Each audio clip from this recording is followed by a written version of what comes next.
السلام علیکم میری پیاری بہنوں اور بھائیوں۔ حضرت بلال مشہور صحابی ہیں جو مسجد نبوی کے ہمیشہ مؤذن رہے۔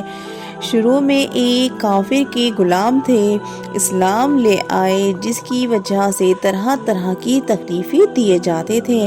امیتہ بن خلف جو مسلمان کا سخت دشمن تھا، ان کو سخت گرمی میں دوپہر کے وقت تپتی ہوئی ریت پر سیدھا لٹا کر ان کے سینے پر پتھر کی بڑی چٹان رکھ دیتا تھا تاکہ وہ حرکت نہ کر سکے، اور کہتا تھا اس حال میں مر جائے گا اور زندگی چاہتا ہے تو اسلام سے ہٹ جا، مگر وہ اس حالت میں بھی احد احد کہتے تھے، یعنی معبود ایک ہی ہے۔ رات کو زنجیروں میں باندھ کر کوڑے لگائے جاتے اور اگلے دن ان زخموں کو گرم زمین پر ڈال کر اور زیادہ زخمی کیا جاتا تاکہ بے قرار ہو کر اسلام سے پھر جائیں یا تڑپ تڑپ کر مر جائیں۔ عذاب دینے والے اکتا جاتے، کبھی ابو جہل کا نمبر آتا، کبھی امیتہ بن خلف کا اور کبھی اور کسی شخص کا۔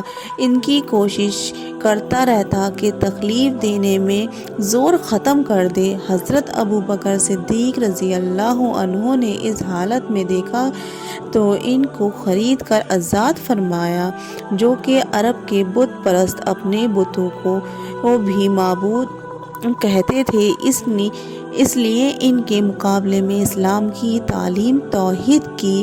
اس کی وجہ سے حضرت بلال رضی اللہ عنہ کی زبان پر ایک کا ورد تھا۔ یہ تعلق اور عشق کی بات ہے۔ ہم چھوٹی محبتوں میں دیکھتے ہیں کہ جس سے محبت ہو جاتی ہے اس کا نام لینے میں لطف آتا ہے، بے فائدہ اس کو رٹا جاتا ہے تو اللہ کی محبت کا کیا کہنا، جو دین اور دنیا میں دونوں جگہ کام آنے والی ہے۔ یہی وجہ ہے کہ حضرت بلال کی ہر طرح سے ستایا جاتا تھا، سخت سے سخت تکلیفیں پہنچائی جاتی تھیں۔ مکہ کے لڑکوں کے حوالے کر دیا جاتا کہ وہ ان کو گلی کوچوں میں چکر دیتے پھریں، اور یہ تھا کہ وہ یہی رٹ لگاتے۔ اس کا یہ صلہ ملا کہ پھر حضور کے دربار میں مؤذن بنے اور سفر و حضر میں ہمیشہ اذان کی خدمت ان کے سپرد ہو گئی۔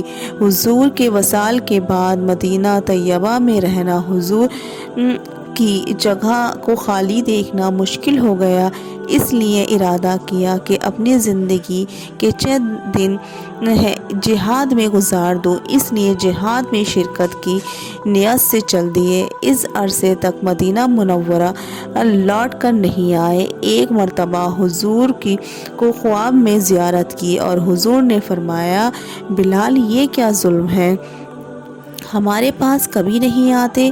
تو آنکھ کھلنے پر مدینہ طیبہ حاضر ہوئے۔ حضرت حسن رضی اللہ عنہ اور حضرت حسین رضی اللہ عنہ نے اذان کی فرمائش کی۔ لاڈلوں کی درخواست ایسی نہیں تھی کہ انکار کی گنجائش ہوتی۔ اذان کہنا شروع کی اور مدینہ میں حضور کے زمانے کی اذان کانوں میں پڑھ کر کوہرام مچ گیا۔ عورتیں تک روتی ہوئی گھر سے نکل پڑیں، چند روز قیام کے بعد واپس ہو گئے۔